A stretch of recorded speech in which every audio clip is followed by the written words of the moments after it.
저 정도로만 돼도 좋아. 근데 5천 뜨는 게 아니야. 3, 4, 5조 살피겠습니다. 자, 제1조에서는 하나님이 어떤 분이신가를 말했고요. 하나님이 어떤 분이신가? 영원하시고 무한하시고 불변하신 하나님.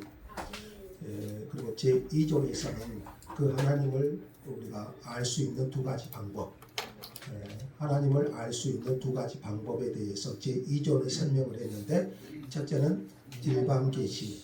일반 계시는 자연, 우주, 자연 세계를 통해서 하나님의 능력과 신성이 그 만드신 만물에 분명히 보여 알려졌나니 그러므로 저희가 핑계하지 못할지니라. 자연 계시. 그러나 자연 계시는 한계가 있다고 말씀을 드렸죠. 조물주의 존재는 인정하지만 하나님이 어떤 분이신가는 알 수는 없습니다. 그래서 하나님은 특별 계시를 주셨습니다. 특별 계시는 성경 말씀, 그 성경을 통해서 하나님이 어떤 분이신가, 그리고 인간이 어떤 존재인지, 그리고 인간이 어떻게 하면 구원을 받을 수 있는지, 그 모든 것이 성경을 통해서 우리에게 알려주십니다. 그래서 하나님은 우리 손에 두 가지 책을 주셨다고 했죠. 하나는 자연이라는 책을 주셨고 또 하나는 성경이라는 책을 주셔서 하나님을 알 수 있도록 계시해 주셨다는 것입니다. 자, 오늘 제3조에서 5조까지는 성경에 대해서 말합니다. 성경과 성경의 권위에 대해서 설명을 합니다. 자, 제3조 한번 같이 한번 보겠습니다.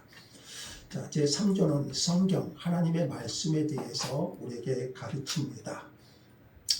이 성경이, 그러면 성경이 어디서 왔는지, 성경이 어디서 왔는지 제3조는 그것을 설명하는데요. 핵심은 성경이 사람의 뜻으로 된 것이 아니고 성령의 감동으로 주신 하나님의 말씀이라는 것입니다. 자, 서도 한번 같이 한번 읽겠습니다. 다 같이요. 우리는 하나님의 말씀이 사람의 뜻으로 전달된 것이 아니고 사도 베드로가 말한 대로 거룩한 사람들이 성령의 감동을 받은 대로 쓴 것이라고 믿는다.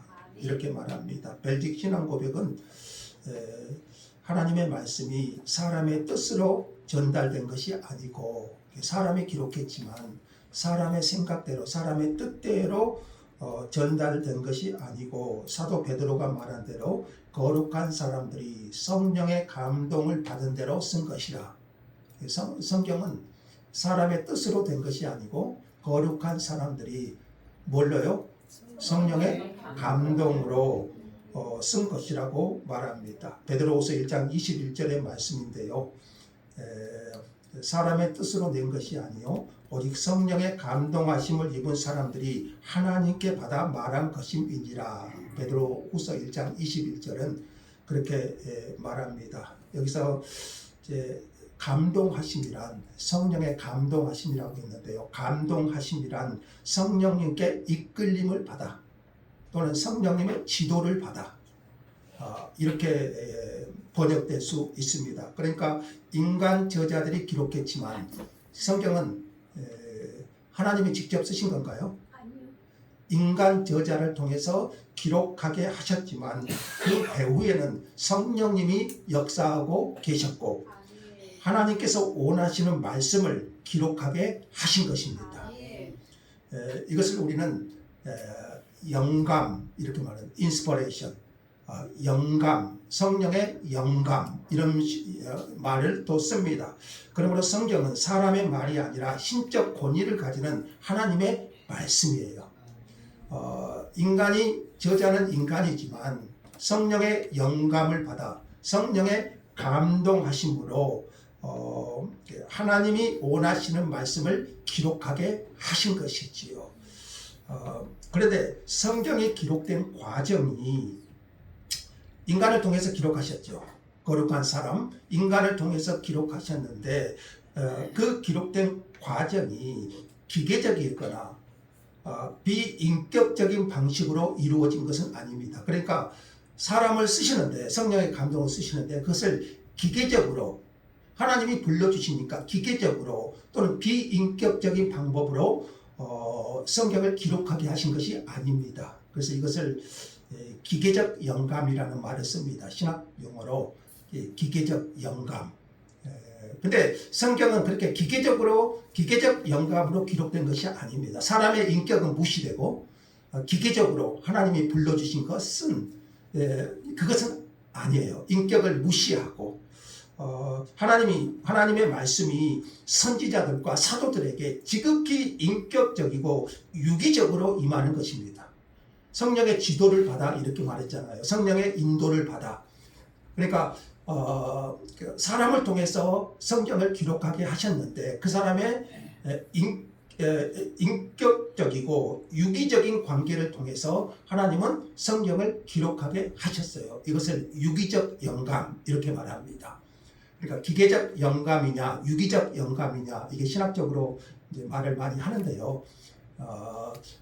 우리 개혁주의에서는 유기적 영감을 설명을 합니다. 하나님께서 선지자들과 사도들의 인격과 교감하시면서 그들의 재능, 그들의 경험, 그들의 억양, 그들의 습관 모든 것을 그대로 다 사용하셔서 하나님의 말씀을 대언하게 하시는 거예요. 그래서 사복음서가 있잖아요. 마태, 마가, 누가, 요한 다 문체가 달라요.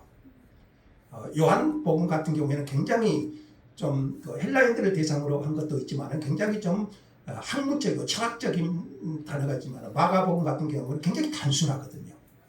하나님이 다 그 사람의 억양이라든지 어떤 문체라든지 습관, 지식, 재능, 경험을 다 사용하셔서 하나님의 말씀을 대언하게 하시는 거예요.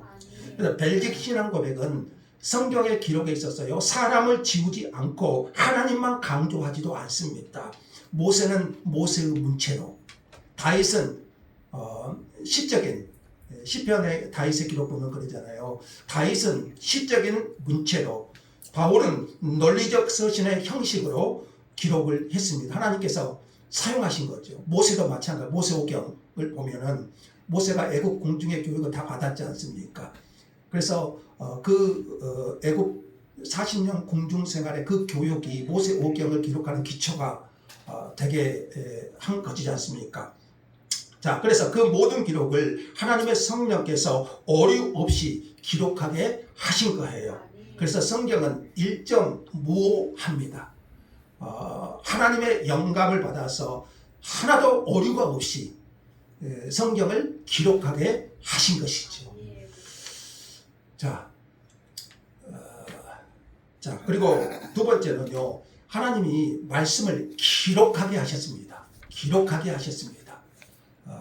자, 그 다음 문장 한번 읽어볼게요. 다 같이요. 하나님께서는 자기 자신의 손가락으로 율법의 두 돌판을 쓰셨다. 나중에 하나님은 우리의 구원을 위하여 자기의 종들, 즉 선지자들과 사도들로 하여금 하나님의 계시된 말씀을 글로 쓰도록 하셨다. 자, 하나님은 말씀을 기록하게 하셨어요. 기록하게 하셨다. 그래서 기록된 말씀이 성경이에요. 기록하게 하셨습니다. 다시 말하면 하나님께서 말씀을 글로 남기게 하셨어요. 처음에는 하나님께서 친히 율법의 두 돌판을 쓰셨다 이렇게 했죠. 우리 십계명 쓰셨지 않습니까? 이것을 직접 기록 이렇게 말하면 하나님이 직접 기록해 주셨어요. 십계명은 그랬잖아요. 두 돌판을 하나님이 직접 기록해 주셨죠. 그 다음에는 선지자들과 사도들로 하여금 하나님의 계시된 말씀을 글로 쓰도록 맡기셨습니다. 이것을 위탁 기록 이렇게 설명을 합니다. 구약에서는 선지자들을 통해서, 신약에서는 사도들을 통해서 기록하게 하셨습니다. 신약에 보통 서시서는 바울의 서신이 많죠. 바울 서신이 총 몇 권이죠? 12권인가요? 13권 아닌가요? 히브리서까지 14권인가요? 이해야 돼. 13권을 갖고 있는데 갑자기. 구약에서는 선지자들을 통해서, 신약에서는 사도들을 통해서 기록하게 하셨습니다. 하나님이 왜 기록하게 하셨을까요? 말씀을 기록하게 하셨지 않습니까? 하나님이 왜 기록하게 하셨을까요? 먼저는 이 말씀을 보존하시기 위해서, 말씀을 보존하시기 위해서고, 또 하나는 세대마다 동일한 진리를 가르치시기 위함이고, 또 하나는 교회가 흔들리지 않도록, 말씀 위에 흔들리지 않도록, 그래서 하나님은 이 말씀을 기록하게 하셨습니다. 그래서 하나님은 수천 년 동안에 하나님의 말씀을 잃어버리지 않게 하셨고, 교회가 성경을 보존하도록 하셨습니다. 우리가 교회사를 보면 얼마나 많이 성경을 폐하려고 했습니까? 성경을 없애려고 했습니까? 그러나 하나님은 그 말씀을 잃어버리지 않도록 하셨고, 교회가 성경을 보존하도록 하셨습니다. 그래서 지금까지 성경은 사라지지 않았습니다. 이것은 하나님의 섭리고 하나님의 은혜예요. 자, 하나님은 말씀을 기록하게 하신 것 자체가 하나님의 은혜고요. 그리고 그 말씀을 지금껏 사라지지 않게 하시고 보존하게 하신 것이 하나님의 섭리입니다. 자, 그러면 성경을 기록한 목적이 뭔가요? 자, 같이 한번 읽어볼까요?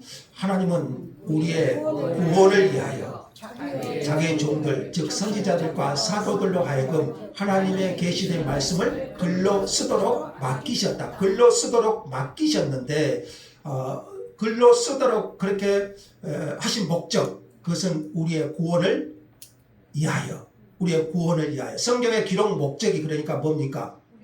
구원이에요. 구원.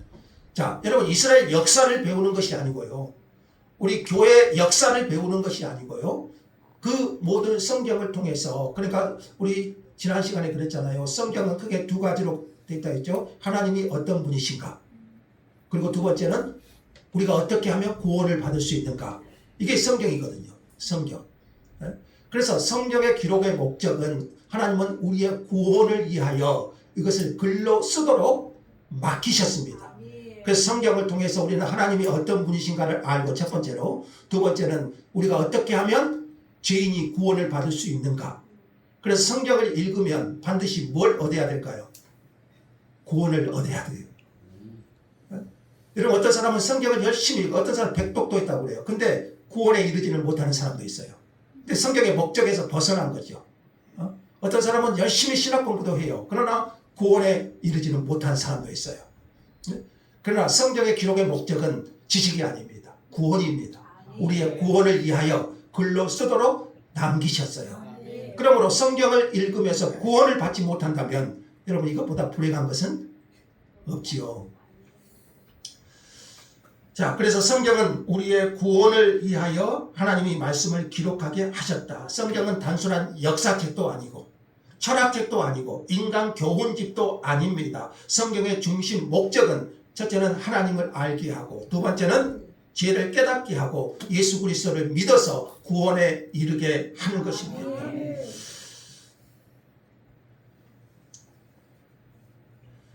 자, 그래서 이제 제3조 결론적으로 이렇게 고백합니다. 다 같이.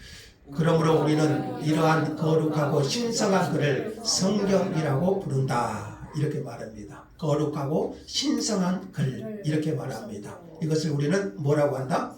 성경이라고 부른다. 이렇게 말합니다. 자, 우리는 이 성경만이 유일하고 일정무호한 하나님의 말씀인 줄 믿습니다. 자, 벨직 신앙고백 제3조는 성경은 사람의 생각이 아니라, 사람의 뜻이 아니라 성령의 감동으로 기록된 하나님의 말씀이다. 이게 제4조가 우리에게 가르쳐 준 것입니다. 제3조가 가르쳐 준 것입니다. 제4조는 성경의 정경성에 대해서 말하는데, 정경이 뭐냐면 한문으로 보시면 정경, 영어로 하면 캐논, 이렇게 말합니다. 자, 왜 정경이 중요한가? 성경의 정경성을 말하는데요. 자, 우리는 성경이 구약과 신약의 두 부분으로 되어 있는 정경으로서 어떤 이유도 있을 수 없다고 믿는다. 이렇게 말하는데요. 자, 그러니까 어떤 책들이 하나님의 말씀인 성경인가? 이것에 대한 질문이에요. 어떤 책들이 하나님의 말씀인 성경인가?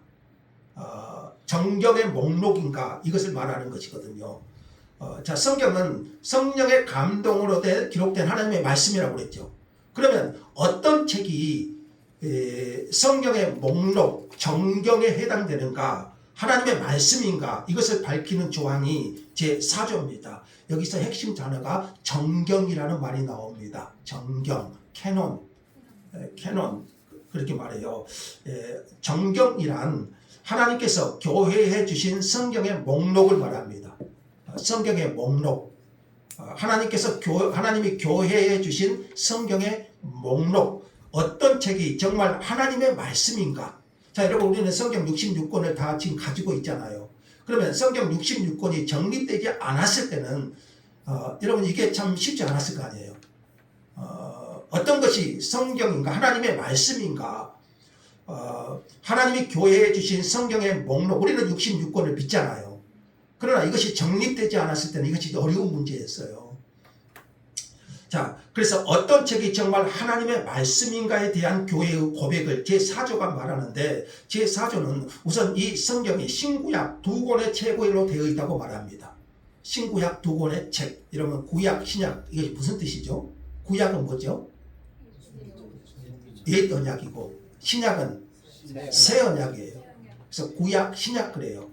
그래서 여러분, 우리는 구약, 신약 이렇게 말하잖아요. 옛 언약과 새 언약 이렇게 말하는 것이 성경이거든요. 이걸 약자로 구약, 신약 하잖아요. 그러니까 성경을 읽을 때 우리는 하나님의 언약적 관점에서 성경을 읽어야지, 그 책의 제목이 말해요. 책의 목록이 그렇게 우리를 말해요. 그러니까 성경을 읽을 때는 하나님의 언약적 관점에서 성경을 읽어야 돼요.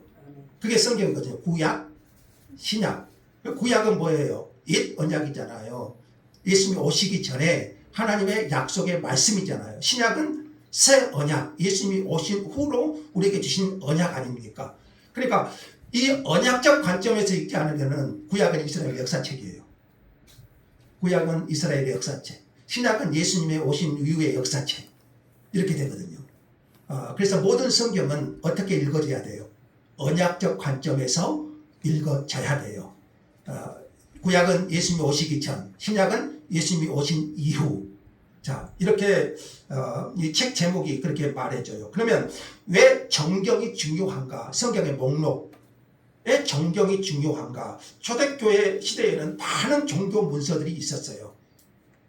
여러분, 우리는 66권을 가지고 있지만 당시에는 66권만 있었겠습니까? 그 외에, 이것을 우리는 외경 이런 말 씁니다. 외경은 다음 시간에 좀 배울게요. 외경, 성경에 포함되지 않는 그 성경을 외경 이렇게 말합니다.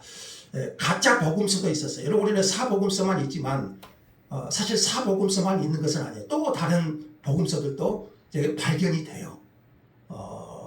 그리고 또 외경들도 존재해요. 우리 성경에 들어오지 않는 그런 문서들, 뭐 마카오라든지 뭐 유다 서라든지 우리 성경에 나오는 거 말고요.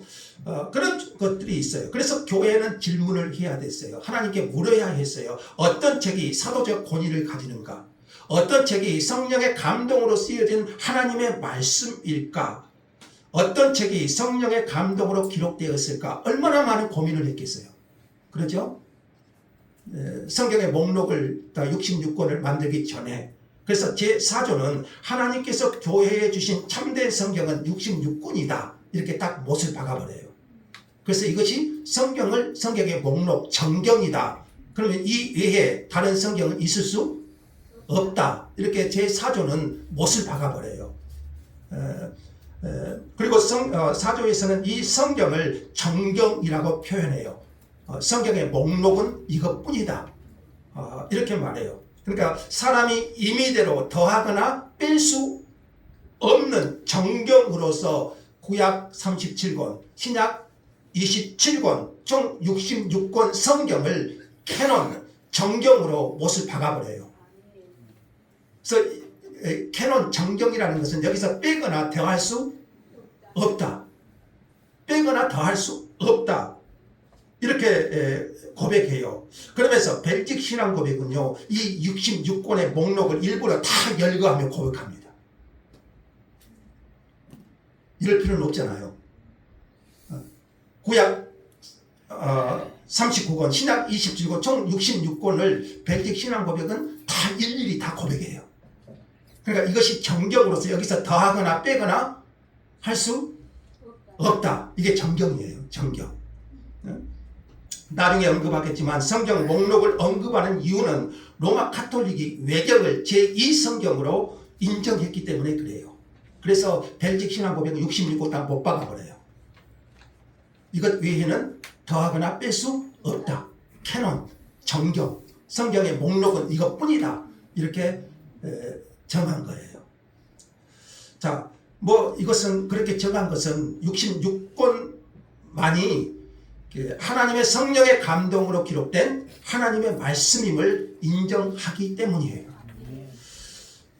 자, 그래서 제4조는 하나님께서 교회에 주신 유일하고 완전한 정경은 구약 39권, 신약 27권, 총 66권 외에 어떤 이기도 있을 수 없다. 우리는 구약, 신약 총 66권만을 정경으로 믿는다. 이렇게 고백해요. 자, 밑에 문장 한번 읽어볼까요? 다 같이. 우리는 성경의 구약에서 구약에 되어 있는 정경으로서 어떤 의미도 있었다는 것을 믿는다. 이의가 있습니까? 없습니다. 네. 어떤 이의도 있을 수 없다는 것을 믿는다.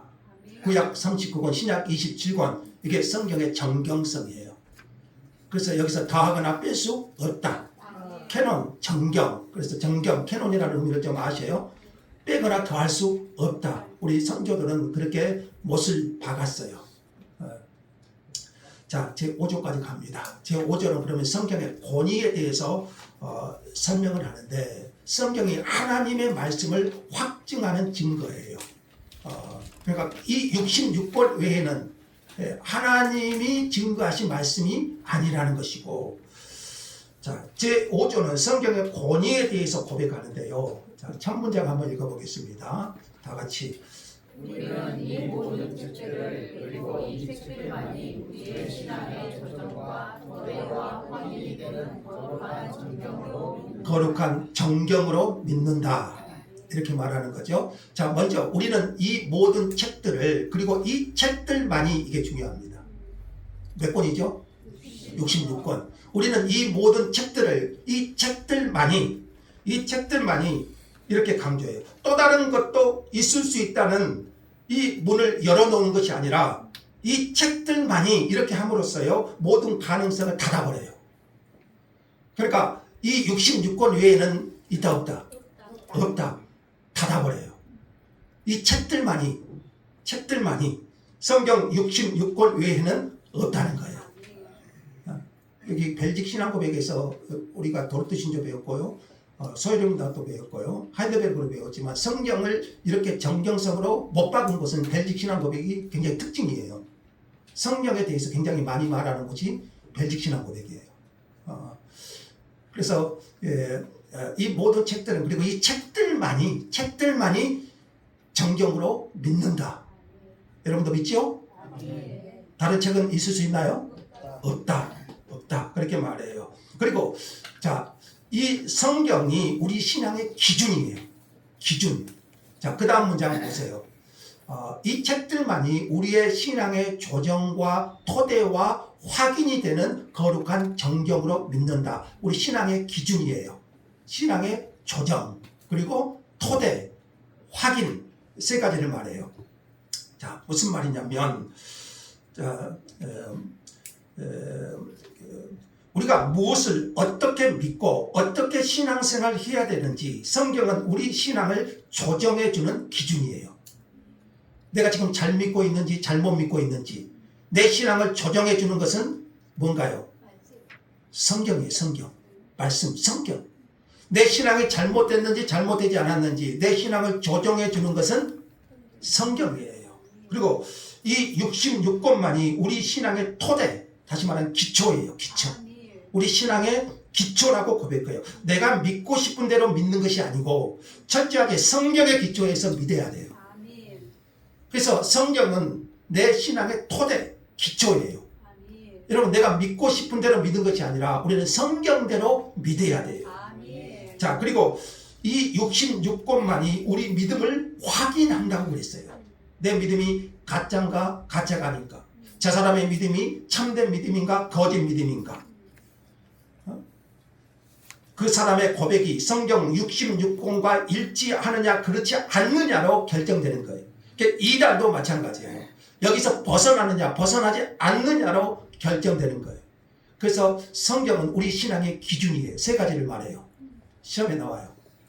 우리의 신앙의 조정과 토대, 기초와 확인. 우리 신앙을 뭘로 확인해요? 성경으로 확인하는 거예요. 말씀에서 벗어나면 이것은 신앙의 참됨이 아니에요. 내가 잘 믿고 있는지 못 믿고 있는지 성경이 나를 조정해주고 내 모든 신앙의 토대, 기초는 성경이에요. 성경. 교주가 아니고요. 목사의 말도 아니고요. 성경이에요. 그리고 내 신앙을 확인하는 것도 성경이에요. 상대방의 신앙을 확인하는 것도 성경이에요. 성경. 저 사람이 가만히 보니까 성경에서 벗어나요. 그러면 가짜예요. 그러니까 우리가 성경을 알아야 될까요? 알아야 되죠. 예. 자, 그래서 성경은 우리 신앙의 기준이라고 말했고요. 자, 그러면 성경의 권위, 성경은 하나님의 말씀인데, 성경이 하나님의 말씀인 증거. 66권은 다 그래서 하나님의 말씀의 권위를 드러내는데, 자, 먼저, 성경은 스스로 하나님의 말씀임을 증거한다고 했어요. 성경 자체가, 자, 그래서 그 증거가 그 책들 자체 안에 있다 그랬어요. 제 5조죠. 5조를 보시면 성경이 하나님의 말씀인 증거, 성경 자신이 성경 그 증거가 그 책들 자체 안에 있다. 이것을 성경의 자증성 이렇게 말합니다. 재밌는 단어 많이 나오죠. 이런 것도 배우는 건 좋아요. 성경의 자증성. 무슨 말이죠? 성경이 하나님의 말씀임을 스스로 증거해요. 증거해요. 성경은 읽으면 읽을수록 인간이 꾸며낸 책과는 다르고요. 하나님의 거룩하심과 권위를 드러냅니다. 시대를 초월한 진리를 말하고 놀라운 통일성을 가져요. 각기 저자가 다르지만 신약과 구약 놀라운 통일성을 가지고 인간의 마음을 찌르고 변화시킵니다. 그래서 성경은 스스로 하나님의 말씀임을 드러냅니다. 자, 우리가 이걸 경험하잖아요. 성경을 읽으면 읽을수록 그 말씀이 나를 변화시키고 나를 찌르고 나를 하나님의 사람으로 빚어가고, 자, 그런 것들을 통해서 성경은 스스로 하나님의 말씀, 인간의 말이 아니라 하나님의 말씀임을 드러냅니다. 그래서 그 증거가 그 책들 자체 안에 있다. 하나님의 말씀임을 성경 자체가 증거한다는 거죠. 이것이 뭐라고요? 성경의 자증성 이렇게 말합니다. 자, 두 번째는요. 성령께서 우리 마음에 증거하셔요. 자, 이것을 성령의 내적 증거 이렇게 말합니다. 성령이 우리 마음 안에서 증거하십니다. 어떻게? 하나님의 말씀임을. 성령께서 우리 마음 안에서 증거하셔요. 우리 마음을 열어서 성경이 하나님의 말씀임을 깨닫게 하십니다. 이것은 성령의 내적 증거이래요. 자, 우리가 성경을 읽을 때 성령께서 그 말씀의 눈을 열어주시고 그 말씀이 하나님의 말씀임을 우리에게 증거해 주시래요. 자, 그러니까 말씀은요, 성령의 역사로만 깨달아지고 성령의 역사로 우리에게 믿음도 생겨지는 거예요. 성령께서 우리 마음을 여셔야 말씀이 살아 움직이고 진리로 깨달아져요. 그러니까 여러분, 하나님의 말씀이 성령께서 우리 안에서 역사해 주셔야 돼요. 하나님의 말씀인 성경이 인간의 능력으로는 깨달아지지 않고 성령의 능력으로 깨달아지고 하나님의 말씀으로 받아들여지는 거예요. 그러니까 내가 성경을 하나님의 말씀으로 믿는다면 그것이 바로 성령의 역사인 거죠. 자, 그래서 성령이 우리 마음 안에서 친히 증거하십니다. 성령의 내적 증거. 또 그리고 마지막으로는요, 예언의 성취. 예언의 성취가 성경의 진실성을 보여준다. 이게 말합니다. 이것을 예언의 성취. 그 문장 한번 읽고 끝에 문장 한번 읽어보죠. 또한 성경 안에서 예언된 것들은 전부 그대로 성취되고 있음을 눈먼 자들이라도 알 수 있다. 참 재밌게 표현했죠. 눈먼 자들이라도 알 수 있다. 눈먼 자들이라도 예언된 것들이 그대로 성취되고 있다. 자, 구약은 예수 그리스도께서 오시기 전에 모든 예언이 다 되어 있잖아요. 예수님의 탄생, 예수님의 고난, 예수님의 죽으심, 예수님의 부활, 예수님의 재림, 이 모든 것이 그대로 다 신약에서 성취되었잖아요. 그래서 예수님이 다 이루었다고 하시면서 십자가에서 죽으셨고요. 이것이 얼마나 확실한지 벨직 신앙 고백은 참 멋있게 고백해요. 정경 안에서 예언된 것들은 전부 그대로 성취되고 있음을 눈먼 자들이라도 알 수 있다. 눈먼 자들이라도. 누구라도 성경을 주의 깊게 읽어본 자라면 이것은 부인할 수 없다. 하나님의 말씀임을. 네. 성경이 하나님의 말씀인 증거 세 가지 이야기했죠. 첫째는 뭐였죠? 성경의 자증성. 두 번째는 성경의 내적 증거. 세 번째는 성경의 예언의 성취. 이걸 보면 성경이 하나님의 말씀임을 권위를 드러냅니다. 자, 그래서 벨직 신앙 고백은 또 이렇게 말합니다. 같이 한번 읽겠습니다. 성경의 권위는 교회가 부여한 것이 아니라 하나님께로부터 나온 것이며 성령께서 우리의 마음에 그 진리를 확증하신다. 자, 무슨 말이냐면, 자, 우리가 성경의 권위를 지금 배우고 있습니다. 성경의 권위는 교회가 받았기 때문에 성경이 권위를 가지는 것이 아니에요. 그러니까 이 66권을 교회가 결정했기 때문에 성경이 권위를 가진 것이 아니라 그것은 하나님께로부터 나온 것이다. 성령께서 우리 마음에 그 진리를 확증해 주신다. 그래서 성경 권위의 근원은 하나님이셔요. 그러니까 교회가 66권을 결정했기 때문에 권위가 있는 것이 아니고 그 성경의 권위의 근원은 하나님이시라는 거죠. 하나님으로부터 나온 것이다. 이렇게 말합니다. 자, 이게 왜 중요하냐면요. 로마 카톨릭 교회는 교회의 권위를 굉장히 강조합니다. 교회의 권위. 그래서 때로는 우리가 많이 들은 것처럼 성경보다 교양의 권위, 교회의 권위, 이걸 강조해요. 그러나 종교개혁자들은 교회가 성경 위에 있는 것이 아니라, 잘 들어보세요. 교회가 성경 위에 있는 것이 아니라 성경이 교회 위에 있다. 이게 종교개혁자들이 가르친 거예요. 근데 로마 카톨릭은 그렇잖아요. 교회가 성경 위에 있어요. 근데 우리 개혁주의자들은 어떻습니까? 성경이 교회 위에 있어요. 성경이 교회 위에, 맞죠? 성경. 그러니까 교회의 권위보다 성경이 더 권위가 있는 거죠. 성경 말씀. 성경 66권만을 일정무호한 하나님의 말씀으로 받아들이는 것은 교회가 승인했기 때문이 아니라 성경 66권만이 하나님의 무호한 말씀이라는 증거는 오직 성령의 증거와 성령의 성경의 자증성, 그러니까 교회의 전통 목사의 말보다 오직 성경만이 최고의 권위를 가지는 것입니다. 종교의 정신이 바로 그것이잖아요. 오직 성경, 솔라 스크립투라, 오직 성경. 자, 그리고 이 66권을 우리는 거룩한 정경으로 믿는다.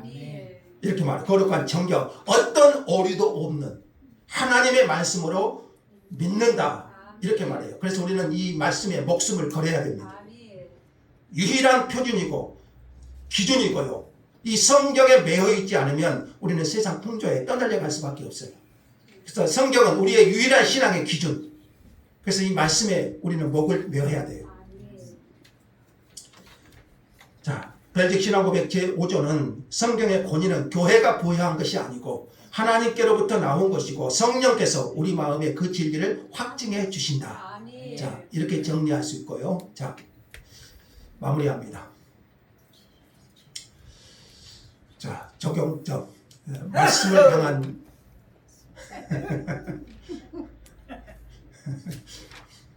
자, 말씀을 향한 우리의 태도를 좀 세 가지로 정리하겠습니다. 자, 첫째는 성경은 하나님의 음성입니다.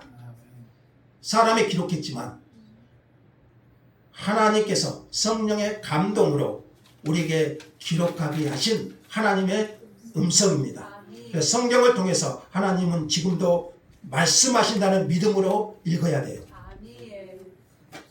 하나님이 지금도 나에게 말씀하신다. 하나님의 음성으로 들어야 돼요. 하나님의 음성. 네. 그래서 어떤 목사님은 그러잖아요. 성경 66권이 하나님이 내게 주신 러브레터 이렇게 말했잖아요. 자, 그래서 우리가 성경을 읽으면서 이것은 누구의 음성이다? 하나님의 음성으로 받아들이고 읽어야 돼요. 네? 그러면서 우리는 성경 전체를 사랑해야 돼요. 내가 좋아하는 성경만 사랑하는 것이 아니고, 여러분이 제일 좋아하는 성경은 어디예요? 신약. 네. 우리는 성경 66권을 다 사랑해야 돼요. 다 하나님의 음성이니까요. 네? 자, 두 번째는 우리의 신앙의 토대. 자, 기록된 말씀 위에 우리의 신앙을 세워야 됩니다. 내 감정, 경험, 분위기가 아니라 기록된 말씀 위에 우리의 믿음을 세워야 돼요. 우리의 신앙의 토대는 성경이에요. 성경. 교회 또한 성경 위에 세워져야 돼요. 교회는 문화 프로그램이 아니라 기록된 말씀으로 세워야 됩니다. 자, 그리고 마지막 세 번째는요, 우리는 이 하나님의 말씀을 사랑해야 됩니다.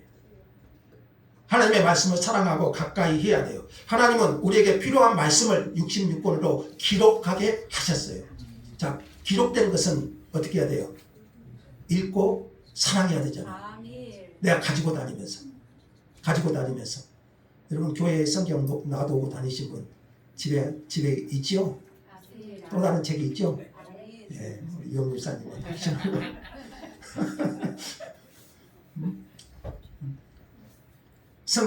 성경을 가지고 다니면서 우리는 사랑해야 돼요. 말씀을 사랑해야 돼요. 누구의 음성이니까요? 하나님의 음성이니까요. 하나님이 우리에게 기록해 준 러브레터 아닙니까? 하나님이 기록해 준 거잖아요. 하나님의 음성으로 들으면서 읽고 듣고 묵상하고 순종하는 삶으로 나아갈 수 있기를 원합니다. 자, 이 세 가지를 좀 붙잡고 벨직 신앙 고백이 성경에 대해서 다음 시간까지 성경에 대해서 나오는데요. 굉장히 강조의 특징 중에 하나예요. 벨직 신앙 고백 특징 중에 하나. 그래서 오직 성경이에요. 종교개혁자들이 5대 강령으로 여기서 나오거든요. 그래서 오직 성경에 우리의 신앙의 기초를 세우고 여러분과 저와 여러분이 그 하나님의 말씀을 사랑하고 순종하고 그 말씀을 더 가까이 할 수 있기를 주 예수의 이름으로 축복합니다. 감사합니다. 하나님, 오직 성경.